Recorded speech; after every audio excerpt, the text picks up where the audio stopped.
The phone rang for the 12th time without an answer that week. Jackson Palmer felt his stomach drop as the familiar ringtone was cut off by voicemail. His mother Marilyn's recorded voice sounded oddly cheerful. "You've reached the Palmers.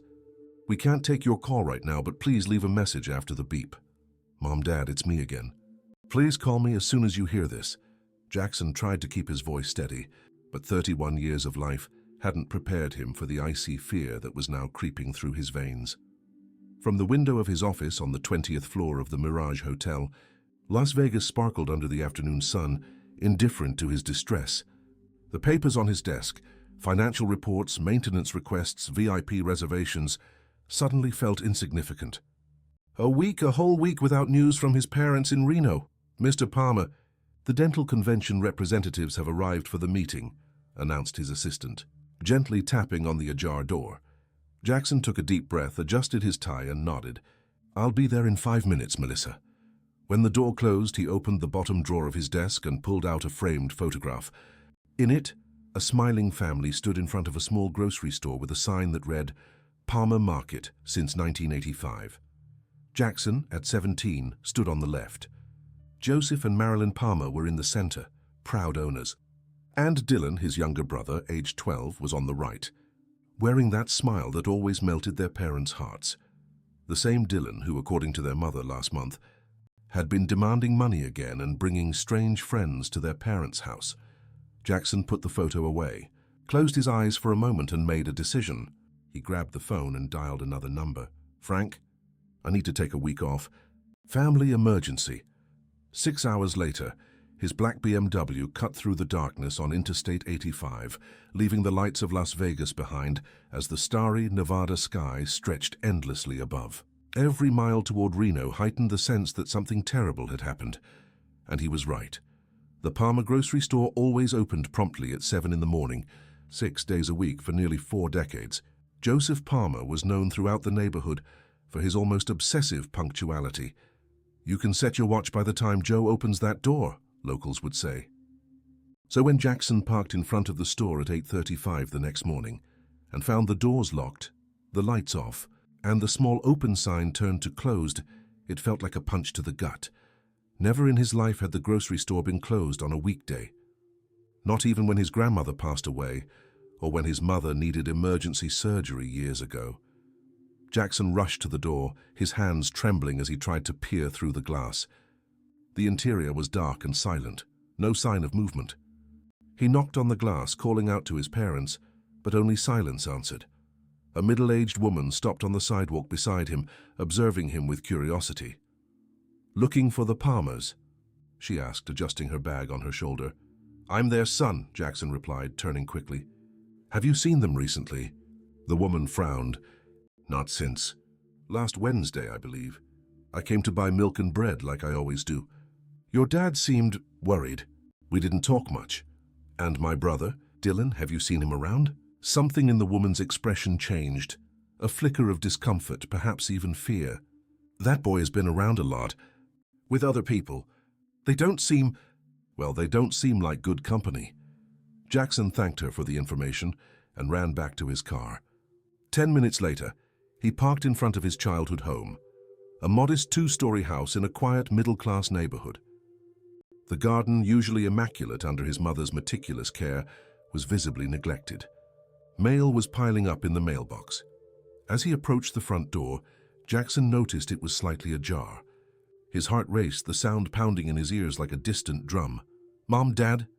he called, slowly pushing the door open. The interior of the house was a nightmare. Furniture was overturned. Shards of glass littered the floor. Dark stains marred the living room carpet. The smell, a mix of spoiled food and something heavier, more threatening, filled the air. Jackson moved cautiously, calling for his parents as he checked each room. The kitchen was in equal disarray, with broken dishes and drawers turned upside down. In his father's office, the desk had been ransacked, papers scattered across the floor. He climbed the stairs, his whole body tense, prepared for whatever he might find. His parents' bedroom was empty, the bed unmade, the closet open with clothes thrown in every direction. In Dylan's old room, now converted into a nursery for his 6-year-old nephew Jaden, the same scene of destruction awaited. It was then that he heard it. A very faint noise, almost imperceptible. A muffled sob coming from the closet. Jackson approached slowly and opened the closet door. Huddled in the back, among dusty blankets and old clothes, was Jayden. The boy was pale, his eyes swollen from crying, his small body trembling uncontrollably. "Jayden," Jackson whispered, cautiously extending his hand. "It's me, Uncle Jackson. It's okay now. I'm here." The boy looked up, his eyes wide with fear before recognizing his uncle. In an instant, he lunged forward, clinging to Jackson with all the strength his fragile body could muster. "The bad men," Jayden whispered, his voice hoarse as if he hadn't spoken in days. "The bad men took Grandma and Grandpa." The hospital lights flickered intermittently above them as Jackson held Jayden's small, fragile hand. The doctor, a man in his 50s with deep bags under his compassionate eyes, was jotting something down on his clipboard.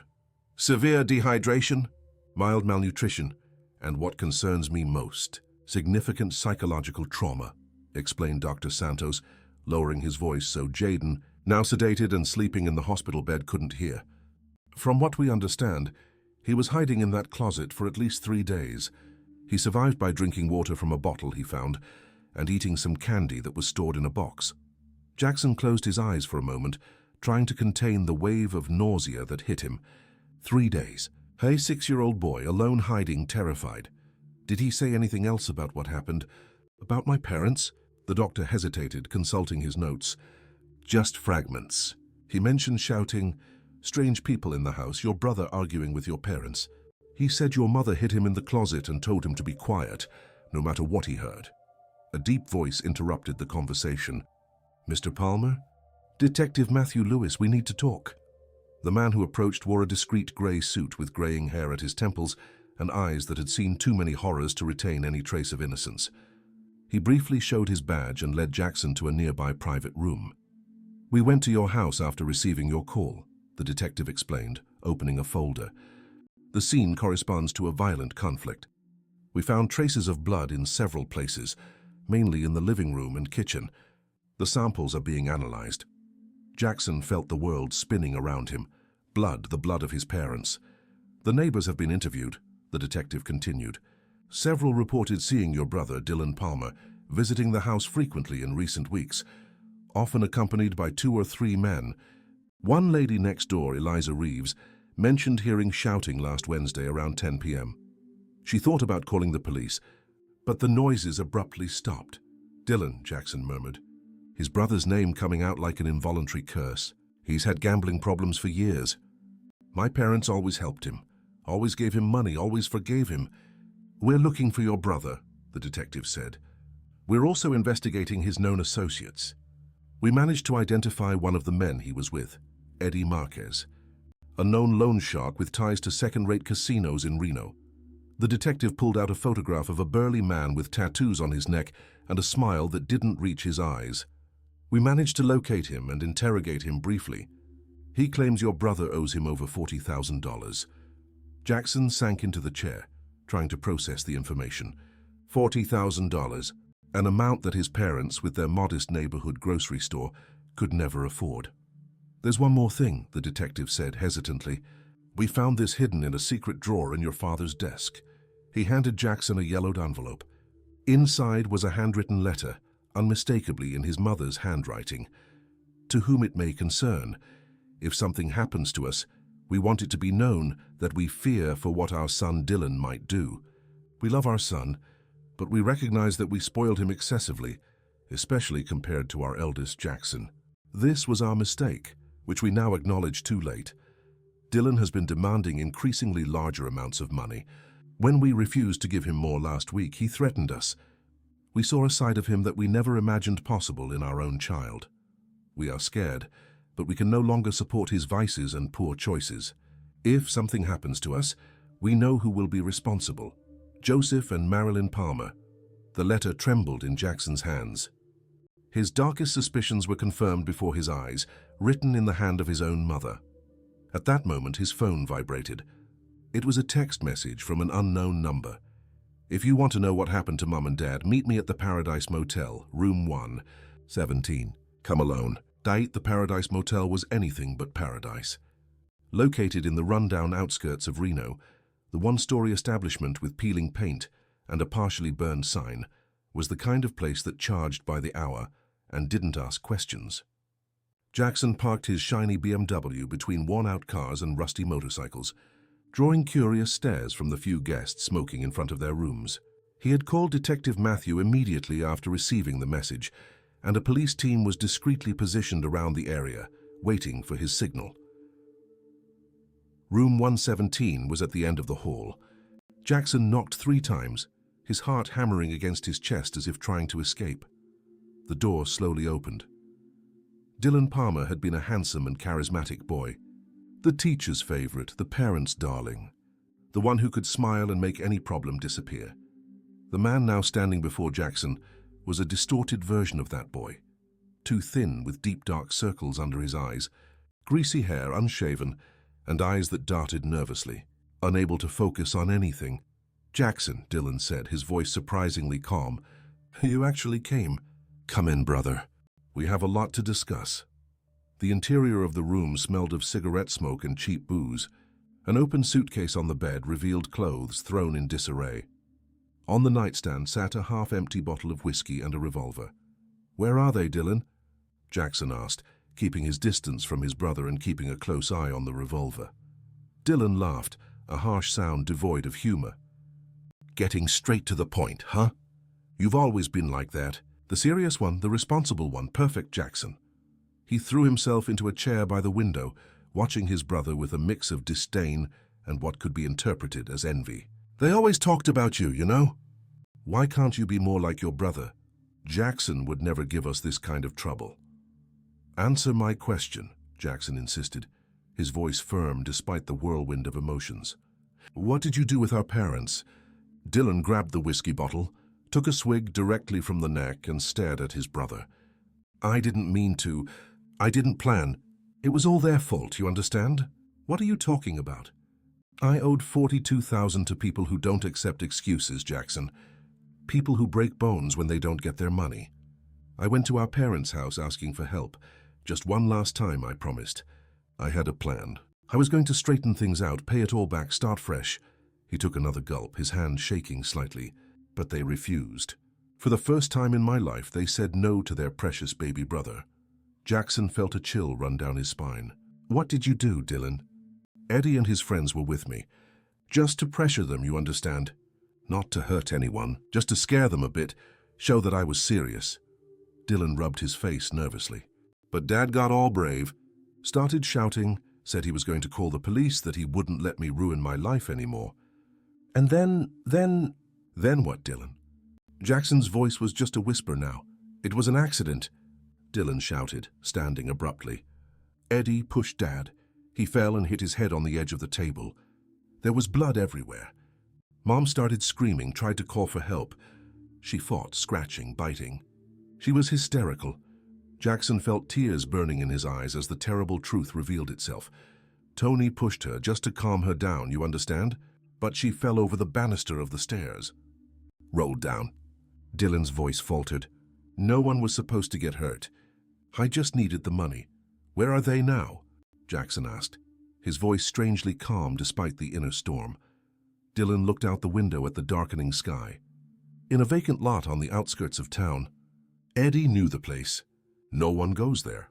"And Jaden? Were you going to let your own son starve hidden in a closet?" "Jaden?" The question seemed to genuinely confuse Dylan. I didn't know. I thought Mom had taken him to a friend's house like she sometimes did." At that moment, the door to the room was burst open. Detective Matthew and 2 uniformed police officers rushed in, guns drawn. "Dylan Palmer, you're under arrest for the murder of Joseph and Marilyn Palmer," the detective announced as one of the officers cuffed Dylan. The youngest Palmer didn't resist. He seemed almost relieved as the cuffs snapped around his wrists, as if a weight was finally being lifted off his shoulders. Before they led him away, Dylan looked back at his brother one last time. "I'm really sorry, Jackson. It wasn't supposed to be like this." Jackson stood frozen, watching as his brother was taken out of the room. The words he had always wanted to say, about their parents' favoritism, about the injustices of childhood, about the resentment built up over the years, felt insignificant now. All that remained was pain and the terrible certainty that somehow this tragedy had been built over decades, brick by brick, in every moment when their parents had chosen to forgive Dylan and punish Jackson, in every moment when they had fed the youngest son's sense of entitlement and irresponsibility. Outside, police sirens painted the night red and blue, colors that seemed fitting for the bloody end of a family, torn apart by its own contradictions. A fine rain fell from the grey sky, as if nature itself were weeping for the Palmers. Jackson stood motionless before the two coffins, Jayden by his side holding his hand tightly. The boy wore a small black suit, hastily bought the day before, and kept his eyes fixed on his polished shoes, as if fearing to look at the coffins that held his grandparents. The graveyard was reasonably full. Joseph and Marilyn Palmer had been well-known figures in the community, honest merchants who always offered credit when a customer was in trouble, who remembered everyone's birthdays and kept extra candy under the counter for the neighborhood kids. The pastor concluded his speech, talking about forgiveness and the fragility of life. Jackson barely heard the words. His mind was occupied with memories, his father teaching him how to ride a bike, his mother baking apple pie on Sundays, family game nights before Dylan grew up and started to drift away, the heated arguments when he decided to move to Las Vegas, the look of disappointment in his parents' eyes when he said he wouldn't return to help with the family store. "Mr. Palmer." Jackson snapped back to reality. The funeral was over, and people were beginning to disperse. Detective Matthew was standing next to him, the umbrella dripping. "I thought you'd want to know that your brother formally confessed this morning. With the evidence we have, the prosecutor is confident in securing a life sentence without the possibility of parole." Jackson nodded, unable to form words. "We also located Eddie Marquez and his associates. They were arrested for complicity." The detective hesitated before continuing. "Your brother insists it was an accident, that he didn't plan, well, that he didn't intend to hurt your parents. Does that matter to the victims' families?" Jackson asked bitterly. "Do they know their loved ones died in an accident and not premeditated?" The detective didn't answer. Instead, he offered a card. "If you need anything, or if you remember any relevant detail for the case." As the detective walked away, the Palmer's lawyer approached, and a short, balding man who had been handling the family's legal matters for decades. "Jackson, we need to talk about the grocery store, the house, and other legal issues when you're ready." In the following 2 weeks, Jackson remained in Reno, staying at a hotel near the old family home, unable to sleep in the place where his parents had been murdered. During the day, he dealt with the countless practical matters that death leaves behind: death certificates, bank accounts, insurance, the permanent closure of the grocery store, putting the house up for sale. On one of those days, he visited Dylan in prison. His brother looked even more haggard under the fluorescent lights of the visiting room, the orange jumpsuit contrasting violently with his pale skin. "Why?" was the only question Jackson asked. Dylan looked down at his shackled hands. "It was always too easy, Jackson. Everything in my life. When you did something wrong, there were consequences. When I did, there were excuses. Mom and Dad always cleaned up my messes, always saved me. I guess I never learned that there are limits, that there are lines that shouldn't be crossed." "They loved you more," Jackson said, surprised by his own honesty. "They always did." "No," Dylan replied, silent tears streaming down his face. "They respected you more, trusted you more. I was just the problem child who needed to be constantly rescued. Deep down, I think they knew you were the better of the two of us." When the visit ended, the brothers said goodbye, knowing they would probably never see each other outside the walls of that prison again. There was no possible forgiveness for what had happened, only the painful acceptance of a reality that couldn't be changed. The night before returning to Las Vegas, Jackson sat with Jayden in the hotel room. The boy had started talking more in recent days, though he still had nightmares almost every night. "Uncle Jackson," he asked, hugging his worn teddy bear, "where are we going tomorrow?" "To my house in Las Vegas," Jackson replied gently. "It's a big, bright city. I think you'll like it. And after that?" Jackson looked at his nephew, the same eyes as Dylan when he was a child, the same curious expression his brother had before life turned him into someone else. For a moment he felt fear. What if the bad genes, The tendency for self-destruction, the selfishness that had consumed his brother were hidden in this little boy as well. But then he saw something else in Jayden, a resilience, a sweetness that had survived even in the terrifying days hidden in the closet. And Jackson understood that nothing was predetermined. That choices, love, and appropriate boundaries could make all the difference. After that, he said, pulling the boy close, we'll build a new life together. I'll take care of you and you'll take care of me. We'll be a family, Jayden. A different family, but still a family. The boy smiled faintly, the first true smile since Jackson had found him, and rested his head against his uncle's chest. I like that, he murmured, his eyes already heavy with sleep. That night, for the first time in weeks, Jackson felt a small ray of hope emerging from the ashes of tragedy. 6 months later, the lights of Las Vegas sparkled against the night sky, creating a spectacle of colors that never failed to amaze Jayden. From the 20th floor of the Mirage Hotel, the boy pressed his face against the window of Jackson's office, watching in awe as the tiny cars and people below looked like ants. Time to go. Champ, Jackson called, shutting down the computer and grabbing his blazer. Ms. Kim said you aced the math test today. Jayden turned around, a smile lighting up his face. At just 7 years old, he had grown several inches in the past few months, and the dark circles of fear that once marked his face had disappeared. I got 17 out of 20 questions right. She said I'm a math genius. And modest too, it seems, Jackson joked, ruffling his nephew's hair as they left the office. Several hotel staff greeted them on the way, already accustomed to the boy's frequent presence after school. Life had found a new rhythm for the two of them. Jackson kept his job as the hotel manager, but rearranged his schedule to be there when Jayden got out of school. He hired a babysitter for the nights he needed to attend late events or meetings. He enrolled his nephew in a good private school and, following the recommendation of the child psychologist they were seeing, also in swimming and music classes, activities that helped in the healing process. As for himself, Jackson still struggled with occasional nightmares, with the guilt of not having noticed the warning signs sooner, of not having done more to help his parents. The therapist he had started seeing weekly helped him understand that he couldn't have predicted or prevented the tragedy, that the responsibility for the deaths lay solely with Dylan and his accomplices. That night, after a dinner in his apartment overlooking the Strip, Jackson helped Jayden with his homework, read him a story, and tucked him in. Uncle Jackson? The boy called as he was about to leave the room. Do you think Grandma and Grandpa can see us from where they are? The question caught Jackson off guard. It was the first time Jayden had spontaneously mentioned his grandparents since the funeral. I like to think so, he replied, sitting on the edge of the bed. Why do you ask? Jayden hugged his teddy bear tightly. Because I wanted them to see that we're okay now. That we're not sad all the time anymore. Jackson felt a lump in his throat. I'm sure they'd be very happy to know that. And my dad? The boy's voice was almost a whisper. Can he see us too? It was a delicate question. Jackson and the psychologist had talked a lot about how to approach the subject of Dylan with Jayden.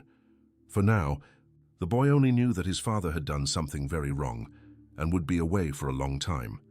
The full details would come gradually, when he was older and could process the truth.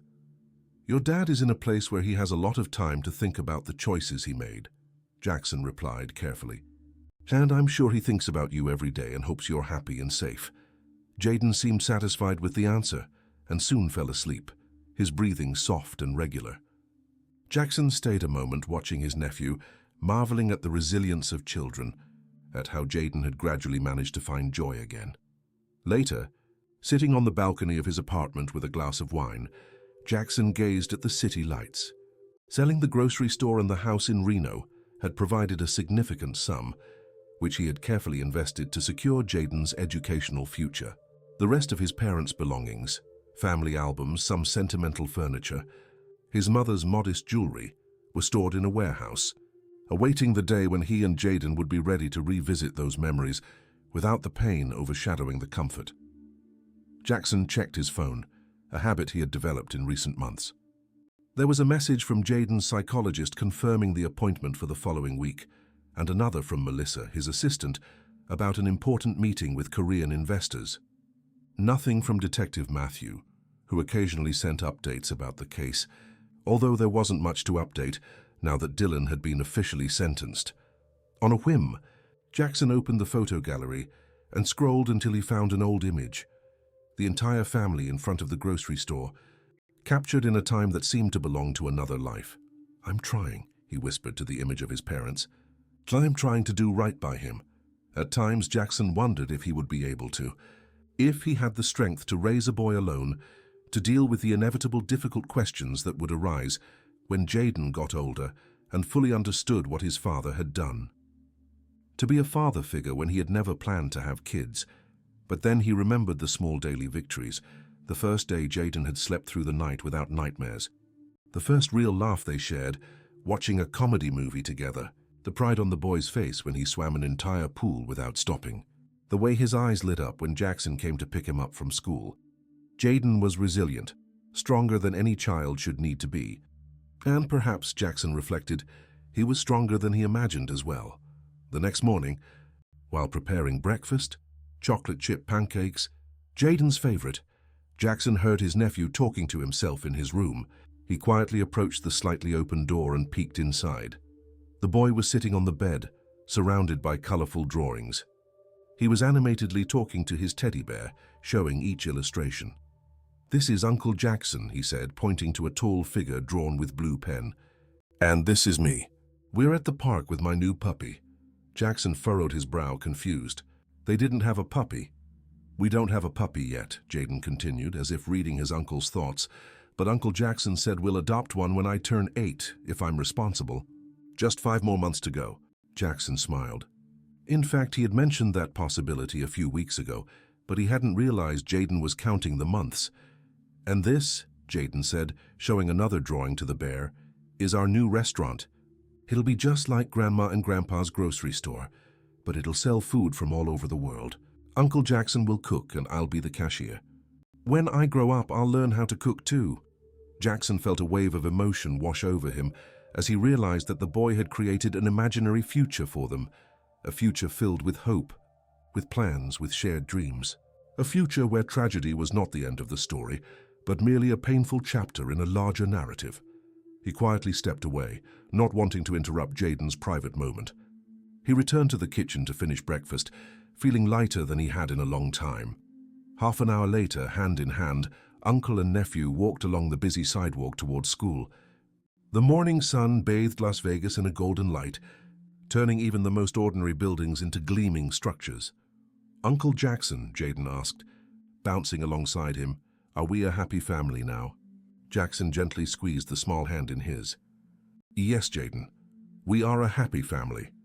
And for the first time since he received that fateful call in his office 7 months ago, Jackson realized he wasn't just saying comforting words to a traumatized boy. He was speaking the truth. There would always be scars for both of them. Difficult days, questions without easy answers, moments of pain and longing. But there would also be chocolate pancakes, bedtime stories, swimming diplomas pinned on the fridge, and maybe in a few months a little puppy. The tragedy had forced Jackson and Jaden on a journey they had never chosen, but the destination of that journey was still being written. Not by Joseph and Marilyn, not by Dylan, not by the terrible events of the past, but by their own daily choices, by every small moment of connection and love they built together. As they approached the school, Jackson spotted the building where he worked, the Mirage Hotel, standing out against the horizon. The windows sparkled in the morning sun like thousands of bright promises. "I'll see you at 3 o'clock sharp," Jackson said, bending down to meet Jaden's eyes. "Have a great day, champ. You too." "Uncle Jackson," the boy replied, giving him a quick hug before running off to find his friends in the yard. Jackson stood watching until the small figure disappeared among the other children. Then he took a deep breath and turned, ready to face his own day. The silence that had once screamed in his nightmares now whispered possibilities. And that, Jackson realized, was more than enough to move forward. Did you enjoy this story? Don't forget to subscribe to the channel so you won't miss any of our exciting narratives. Leave a like and share in the comments what you thought of the ending of Jackson and Jaden's story. Your reactions are our greatest motivation to keep bringing quality content to you.